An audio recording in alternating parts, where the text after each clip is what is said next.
Situation जो आ गया, लेकिन हमारी रेल और हमारी यूनियन किसी भी तरह उसमें पीछे नहीं रही। 2 साल से हमारे महामंत्री जी ने डर कर कभी घर पर एक दिन भी ना वो बैठे, ना उनके परिवार की उन्होंने चिंता की, अरे मैं बाहर जाऊं तो मेरे परिवार का क्या होगा।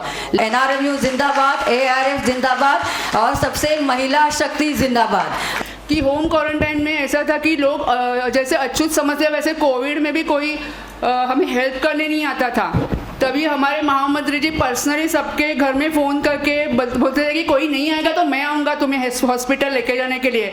और इसके लिए मैं उनका धन्यवाद करना चाहती कि उसने इतना हमें कोविड में साथ दिया। और नेशनल रेलवे मजदूर यूनियन जो मध्य रेल और कोकेरेल की ऐसी एकमात्र यूनियन है जो लोगों को उनकी हौसला बढ़ाने के काम करते हैं। कोई कार्यक्रम रखता है जिस खूबसूरती के साथ में आप लोग जो आते हो, जो आपके चेहरे पे मुस्कान दिखाते हुए, यही यूनियन की काम है, यही यूनियन का कमाल है। मैं आपको कहता हूँ इंडिया रेलवे फेडरेशन। तो नेशनल रेलवे मजदूर यूनियन ने यहाँ पर अपने वार्षिक अधिवेशन को आगाज़ किया है। मैं इसके लिए आप तमाम साथियों का बहुत शुक्रिया अदा करता हूँ, आपको बहुत धन्यवाद देना चाहता हूँ। तो इस मामले में नेशनल रेलवे मजदूर यूनियन का कोई जवाब नहीं है। कभी कहीं सूखा पड़ गया, कभी कहीं जो है वो चक्रवात आ गया, कहीं भूकंप आ गया, तो सबसे पहले राहत सामग्री लेकर के जो खड़ा मिलता है वो हमारा नेशनल रेलवे मजदूर यूनियन का साथी होता है। अगर आपने मन बना लिया कि हम नेशनल रेलवे मजदूर यूनियन के लाल झंडे को पकड़ करके भारत सरकार की नीतियों को भारतीय रेल पर लागू नहीं होने देंगे तो कोई माई का लाल भारतीय रेल को नहीं यहाँ तो मैंने समझ सकता, इस बात की मैं गारंटी देता हूँ।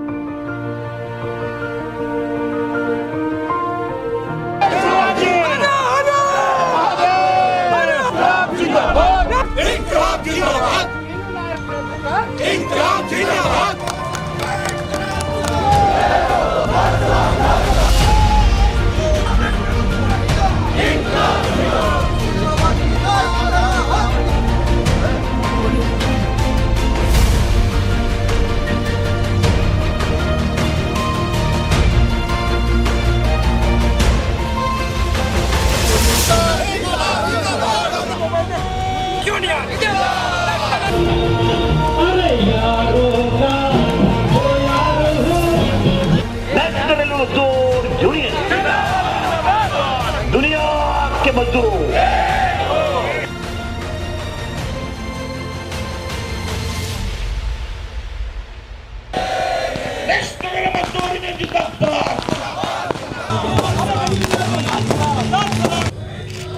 शहीदों को शत शत नमन।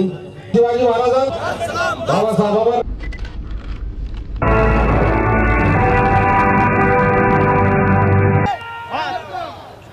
रेल्वे मजदूर संघटनेकडून सरकारला मदतीचा हात पुढे करण्यात आला। सरकार के खिलाफ हमारी लड़ाई नहीं है। प्रकाशवान करना चाहते हैं उस स्थान को जहां पर जोरदार तालियां एक बार फिर से NRMU जिंदाबाद। स्वागत का अपना एक तरीका, आशीष लेना हमारी परंपरा है, हमारी संस्कृति है। हम जो भी हमारे मिशन भुसावल में लिया गया, अपना बना लिया गया। अभी मैं भी NRMU का मेंबर बन गया हूँ, वैसे था ही पहले से। आपने 2013 में भी यहाँ पे सम्मेलन किया था और मैं ही उस सम्मेलन का भी उद्घाटन करता था, लेकिन 2013 से 2021 के बीच आपने निश्चित तौर पर कुछ परिवर्तन पाया होगा।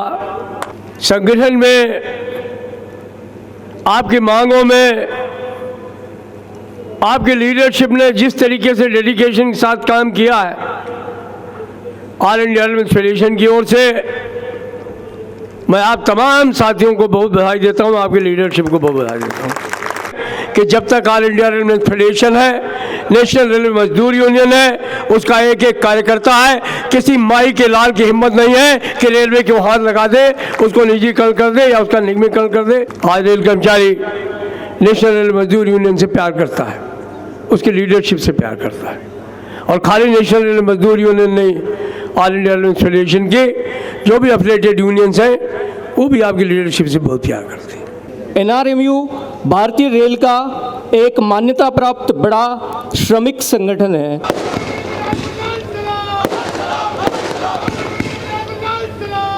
अच्छा, मैं ADRM साहब का दोनों का भाषण खत्म हो गया तो हम चाहते थे कि पाटिल साहब को पूछा कि अगर आप लोग कोई ऐसा है तो जाना चाहते तो जाना जा सकते, तो उन्होंने बोला कि नहीं, आपका भाषण सुन के जाऊंगा। आप लोगों ने शायद देखा होगा, यूनिसेफ का एक स्कीम है हमारे देश के अंदर भी, भारत के अंदर भी बहुत सारे गरीब बच्चे हैं, कुपोषण की वजह से उनकी मृत्यु हो रहा है। शायद आप लोग कहीं पढ़ा कि नहीं पढ़ा मुझे पता नहीं। तो यूनिसेफ का एक एडवर्टाइजमेंट मैंने देखा कुछ दिन पहले मुख्यालय में। मैं हमारा जो स्टैंडिंग कमेटी के अंदर हमने चर्चा भी की, अगर आप कोई भी 800 रुपये अगर महीने में खर्चा करेगा तो एक बच्चे को आप गोद ले सकते हो, उसकी ज़िंदगी हो जाएगा। हमने ये फैसला किया कि 100 बच्चे को हम गोद लेने वाला है, 100 बच्चे को लेने वाला है। अगर रेल जिंदा नहीं होता, अगर रेल की गाड़ियां नहीं चला होता, मैं आपको कहता हूं इस कोविड के समय में भी हमारे जो भारत का स्थिति ऐसा नहीं होता। अगर दवा एक जगह से दूसरे जगह पहुंचे, अनाज एक जगह से दूसरे जगह पहुंचे, भारत के अंदर कोने कोने से पहुंचे, भारत रेल की कर्मचारियों ने दिन रात मेहनत करके इस कोविड के समय में काम किया। ये मैं आपको कहना चाहता हूं, कितने भी सलाम किया तो कम पड़ेगा साथियों। मैं आपको कहना चाहता हूं यूनियन को ताकतवर बनाने की जरूरत है, अपने जो रेल को जिंदा रखने की जरूरत है। मैं कहता हूं कि यूनियन के अंदर किसी को चमकना है, अपने 8 घंटे की ड्यूटी ईमानदारी से आप करिए। उसके बाद में घर के जो समय उसमें से थोड़ा सा काट के एक 5% 10% समय यूनियन के लिए दीजिए। रेल भी जिंदा रहेगा, यूनियन भी जिंदा रहेगा, सरकार की कोई औकात भी नहीं होगा हमको प्राइवेटाइजेशन करने की बात होगी। मैं आपको बताऊं, देखो 8:30 हुआ फिर भी कोई गए नहीं। ये हमारा डिसिप्लिन वाला सोल्जियस है, मैं आपको कहता हूं। और एक बार आप सबको शुभकामनाएं देते हुए, आप लोगों ने जिस तरीके से पार्टिसिपेट करके इस कार्यक्रम को महत्वपूर्ण बनाया, इसलिए आपको धन्यवाद देते हुए मेरा 2 शब्द समाप्त करता हूं। धन्यवाद। इनकलाब जिंदाबाद, लाल सलाम, जय भीम। हमारा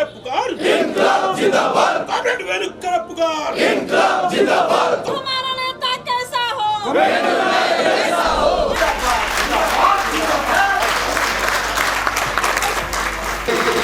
PL यादव साहब का स्वागत हो गया। मुझे ऐसा लगता है कि यूनियन 2 चीज़ में चल सकता है, सिर्फ 2 कला आपको आना चाहिए। एक तो नारा देने का कला, दूसरा बोर्ड लिखने का कला। यूनियन चल जाएगी। आपलं रक्त कसं जोशमध्ये कळवलं पाहिजे आणि वेणू पिणार जेव्हा आपल्या सोबत आहेत तर आपला आवाज कसा खणखणीत गेला पाहिजे। मेरा ही यूनियन नहीं, मेरा यूनियन। मैं हर लोगों को कहता हूँ, आपका, इनका, उनका, आप सबका, एक का यूनियन। सबको लगेगा कि मेरा यूनियन है तो मामला खत्म। मैं हमेशा हर समय में कहता हूँ कि हमारा भूतपूर्व महामंत्री ने जो चीज़ बनाए हैं, मैंने कुछ नहीं बनाया इसके अंदर। मैंने उसको सही ढंग से लेके जाने की कोशिश कर रहा हूँ। PCPO बैठा था, मुझे लगता कि हमारा महामंत्री जी भाषण करने के लिए उठ के गया तो उन्होंने इशारा किया, मैं बगल में जाके बैठा। तो इन्होंने बोला कि ये आपका सेक्रेटरी रिपोर्ट है। बोला जी, अरे बहुत खूबसूरत रिपोर्ट है। मैं बोला मतलब? नहीं, रिपोर्ट में तो सारे चीज़ को कवर किए, आपका काम, रिपोर्ट बहुत बढ़िया। मैं इसके लिए तारीफ करने के लिए मेरे पास शब्द नहीं है। संविधान कहता है जो सरकार है, सरकार की नौकर हम सब है, लेकिन संविधान में ये भी कहा कि बाबा साहब ने ये भी अधिकार दिए हैं, भाई अगर सरकार हमसे गुलामगिरी कराने को देखेगा या अपने अधिकार को नहीं देने वाली कोई बात होगी तो उसके खिलाफ लड़ने की भी ताकत है। इसलिए वो वाला लोग हम लोग हैं। इस कोविड पीरियड में कोंकण रेलवे का CMD संजय गुप्ता जी कम से कम 1 डजन बार हमको फ़ोन किया होगा, यार मैं पेमेंट दे नहीं सकता हूँ, मैं 50% पेमेंट दूंगा। हमने जाके CRB से आदरणीय महामंत्री जी से मिलकर रेल मंत्री जी को भी बोलना पड़ा। उसके बाद में करीब 238 करोड़ दिया, उसमें पूरी पेमेंट भी मिला, बोनस भी मिला, सब मिला। ये NRME के चक्कर में, ऑल इंडिया रेलवेमैन फेडरेशन के चक्कर में और 265 करोड़ उनको देने वाला, उनको पेमेंट देने के लिए। रेलवे के अंदर फ्लक्स लगाने का कोई प्रथा नहीं था, पहले किसी की हिम्मत नहीं था कोई फ्लक्स लगाने का। लेकिन मैं इधर जनरल सेक्रेटरी बन के मैं बाइकला पहुंचा तो बाइकला में 7वां माले में रहता था, 10 माले की बिल्डिंग था जो PK मीना जी हमारा है, और पूरा बिल्डिंग से लेके नीचे तक एक फ्लक्स छोड़ दिया उसने, मेरा फोटो डाल के। ये जो डॉन वाली टाइप फोटो उधर डाल दिए, सब निकालो, तुम काय को डाला इधर। मैं उधर से निकलवाया उसको, उसी दिन निकलवाया उधर से। निकलवा के फिर वो भाई ने निकाला तो बोला मैं खर्चा किया, मैं कहीं तो कहीं डालूंगा इसको, मैं थोड़ी संभाल के रखूंगा। उसने साला DRM ऑफिस के सामने जाके डाल दिया उधर। वो जो डाला PK मीना जाके DRM के सामने जो लंबा वाला, उस दिन से सेंट्रल रेलवे के अंदर लोगों की हिम्मत हुआ फ्लक्स लगाने का। तब तक कोई माइकलाल नहीं लगाता था, मैं आपको बताता हूँ। लेकिन ये टोक्यो ओलंपिक्स में जाके हमारा जो महिला लोगों ने जिस तरीके से नाम कमा के आया है, उसके अंदर 19 प्लेयर में से 14 प्लेयर भारतीय रेल के थे, 14 प्लेयर, और उसमें से भी 4 प्लेयर मध्य रेल के थे, 4 प्लेयर मध्य रेल के। रेलवे ने 2 प्लेयर को जो 35 लाख रुपया नहीं दिया था, ये आइटम हम लेके हमने दिलवाया 35 लाख रुपया 2 प्लेयर को। 3 प्लेयर को है ना RB4 की ऑफिसर्स की क्वार्टर दादर परेल में चाहिए था, जिस दिन SDGM को लाके कार्यक्रम किया वही हमने अलॉटमेंट करा के दिया, मतलब इनको 2 पहले। ओरिजिनल गोल्ड मेडल अभी आपको कह देता 10 ग्राम का है ना, हम चारों लोगों का 10-10 ग्राम का गोल्ड मेडल ला के दिए, SDGM से दिलाया। बहुत अच्छा कार्यक्रम हुआ, बहुत सारे लोगों ने, हमारे जो कर्मचारियों ने उनसे प्यार किए, जिस तरीके से दिए। उन बच्चों में से 2 लोगों ने जो शब्द का प्रयोग किया वो रोमटे खड़े करने वाला है। उन्होंने कहा कि हमको तो प्रेसिडेंट से लेके ऐसा कोई जगह नहीं जहां बुलाए नहीं, लेकिन जो मोहब्बत और सम्मान जो एनआरमी से मिला कहीं नहीं मिला। और मैं आपको ये भी कहता हूं, हमको डबल मेंबरशिप नहीं चाहिए, हम पैसा कमाने के लिए यूनियन नहीं चलाता। जो सुपरवाइजर अगर किसी यूनियन कराएगा, साला उसके कहने पे अगर हम मेंबरशिप न चाह के लेगा, उसको गुलामगिरी कहता हो नहीं चाहिए हमको। हम एक ही मेंबरशिप की बात करना चाहिए, हम पैसा कमाने के लिए नहीं बैठे। जो एनआरमी की मेंबरशिप लेगा वही चाहिए हमको। भले अगर खुदा ना खास्ता कभी किसी की ऑन ड्यूटी में कहीं इंजर्ड हुआ, मेमो गया भाड़ में, पहले सबसे नजदीकी अच्छे हॉस्पिटल में भर्ती करो, जान बचाओ, पैसा हम लोग देंगे। यूनियन के पास पैसे आपने दिए हुए पैसे हम देंगे पैसे। रेलवे फेडरेशन के बारे में भी हम लोगों ने लिखा है इसके अंदर, हमको किस तरीके से महामंत्री मदद करता है। ऑल इंडिया रेलवे फेडरेशन की पूरी टीम को भी हम धन्यवाद देना चाहता है। जिस दिन ये लाल महासागर 70% हो जाएगा, तो फिर जहां पे लाली है वहीं तो खुशहाली है। ये 70% रुपया कमाने के लिए नहीं है, ये 70% भविष्य कमाने के लिए है। मेरे पुणे डिवीजन के कुछ office bearer, secretary office bearer भी कोरोना से ग्रस्त परिवार के साथ अस्पताल में एडमिट थे, उनका भी ब्यौरा मेरे से लेने का काम किया। मतलब जो कार्यकर्ता अपने कंधे पे लाल बावटा लेकर चलेगा, उसका संभालने का उसका जिम्मेदारी भी हमारा महामंत्री लेता है। शायद कोई महामंत्री ऐसा काम करता होगा। पण तू रेल्वेमध्ये असताना, रेल्वेत काम करत असताना हा लाल झेंडा जो आहे, हा लाल झेंडा तुम्हाला न्याय देऊ शकता एवढं नक्की आहे। सही बात है, वो क्या करते हैं, इम्प्लाई से ज्यादा उनके घर को पकड़ लेते रे बाबा। वो आप नहीं भी बोलेंगे तो उसका बच्चा बोलेगा पापा जाओ ना एनआरमी के अधिवेशन में। वैसा रिमूवल हो गया लोगों का भी हमने महामंत्री करके दिया। मेरा महामंत्री को मैं सलाम देता हूँ, कांग्रेस से गरीब लोगों के लिए लड़ने वाला नेशनल मजदूर को मैं सलाम देता हूँ साथी। लेकिन जब तक महामंत्री का हाथ आपके सर पर नहीं रहेगा, जब तक कोई एजीएम कोई प्रोग्राम सक्सेस नहीं होगा, अच्छा नहीं होगा, मैं ये बोलना चाहता हूँ। इसलिए मैं अपने कार्य से हूँ, मैं अपने कार्य से जिंदा हूँ। मैं जनरल सेक्रेटरी का पद से जिंदा नहीं है, मैं अपने काम से जिंदा हूँ। मैं आपको कहना चाहता हूँ, मुख्यालय से जो रिटायर हुआ, ब्रांचेस से रिटायर, उनका भी सत्कार करना है।